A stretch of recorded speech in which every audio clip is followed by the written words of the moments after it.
بسم اللہ الرحمن الرحیم والذین کفروا بآیات اللہ ولقائہ اولئک یئسوا من رحمتی واولئک لهم عذاب علیم۔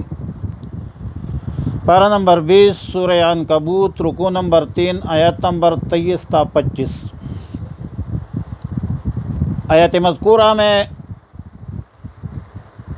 ان کفار کا بیان ہے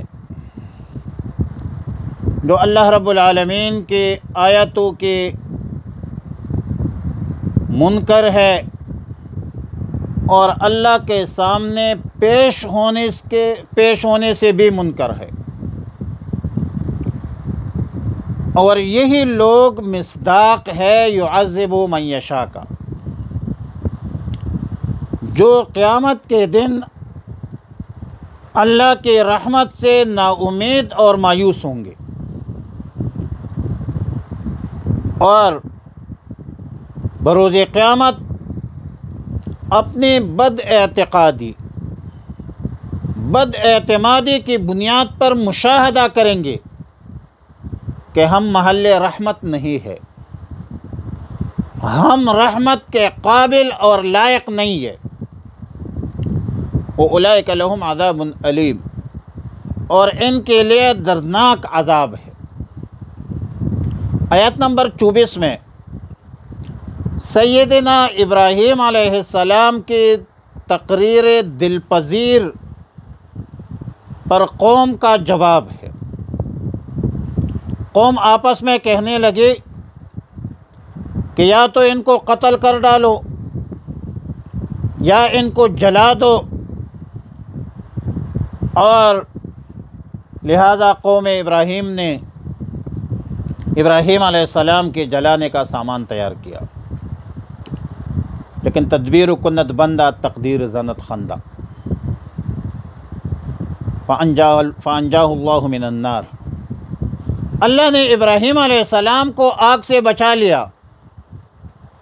مارنے سے بچانے والا زیادہ طاقتور ہے، اور اللہ نے حکم دیا آگ کو، مخلوق ہے، اللہ کے تابع ہے، کہ یا نار کونی بردا و سلاما علی ابراہیم وارادوا به کیدا فجعلناهم الاخسرین۔ آگ، آتش نمرود، ٹھنڈا بن گیا، اور اتنا ٹھنڈا بھی نہیں، سلامتی والا ٹھنڈا بن گیا۔ اب اس واقعے میں کلی نشانیاں ہیں ان لوگوں کے لیے جو ایمان کے متلاشی ہے، جو حق کے متلاشی ہے، جو ہدایت چاہتے ہیں، ہدایت کے طالب ہے۔ اور آیت نمبر 25 میں سیدنا ابراہیم علیہ السلام کا وعظ نقل کیا کہ تم اللہ کو چھوڑ کر غیر اللہ کو معبود تجویز کرتے ہو۔ دنیا کی زندگانی میں یاری دوستے کو ترجیح دیتے ہو، تعلقات کو ترجیح دیتے ہو، اور اکثر لوگ تو یاری دوستی، تعلقات، رشتہ داری کے راستے پر چلتے ہیں، اور پھر ان رشتہ داریوں کی بنیاد پر، ان تعلقات کی بنیاد پر حق بات پر غور نہیں کرتے۔ حق بات کو سمجھنے کے باوجود حق بات پر عمل نہیں کرتے۔ کیوں نہیں کرتے؟ کہ کہیں تعلقات خراب نہ ہو جائے، رشتہ داریاں خراب نہ ہو جائے۔ اور پھر اللہ تعالیٰ نے قیامت کے دن کا ذکر فرمایا کہ پھر تمہارا کیا حال ہوگا کہ جب تم بروز قیامت ایک دوسرے کے مخالف بن جاؤ گے،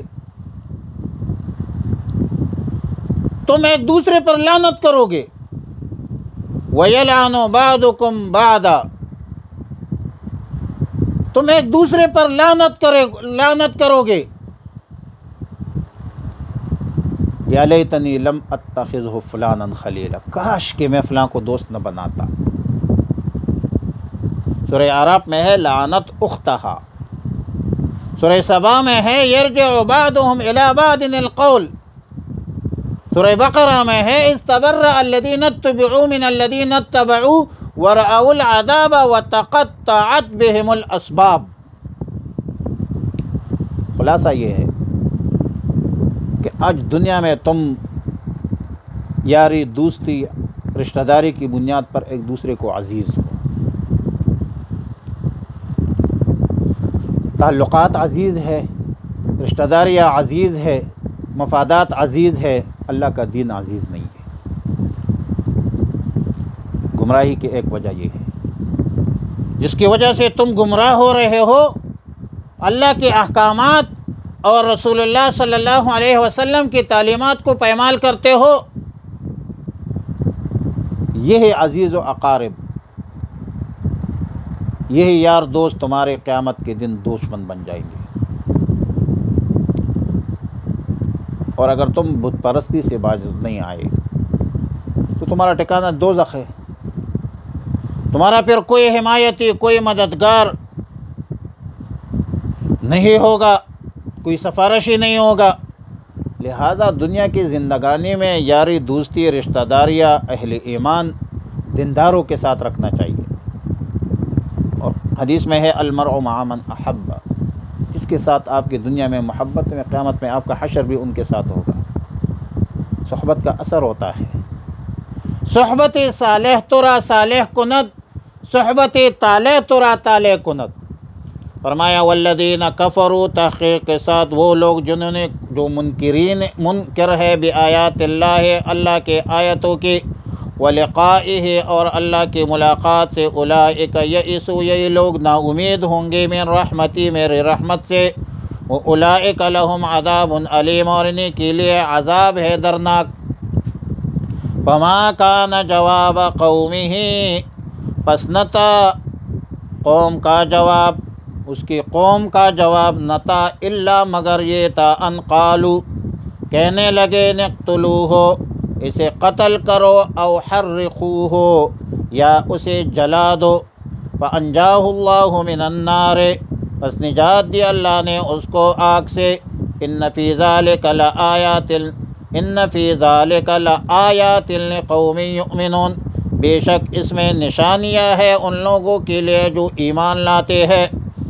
وقال اور اس نے کہا، حضرت ابراہیم علیہ السلام نے فرمایا، انما اتخذتم بے شک تم نے بنائے ہیں من دون اللہ اللہ کے بغیر اوثانا بت، مودتاً دوستی کی وجہ سے، بینکم آپس کی، فی الحیات الدنیا دنیا کی زندگانی کی، ثم یوم القیامت پھر قیامت کے دن، یکفر بعضکم من بعض انکار کرے گا بعض تم میں سے بعض کا، ویلعن اور لعنت کرے گا بعضکم بعضا تم میں سے بعض پر، ومأواکم النار اور تمہارا ٹھکانہ دوزخ ہوگا، وما لکم اور نہیں ہے تمہارے لیے من ناصرین کوئی مددگار۔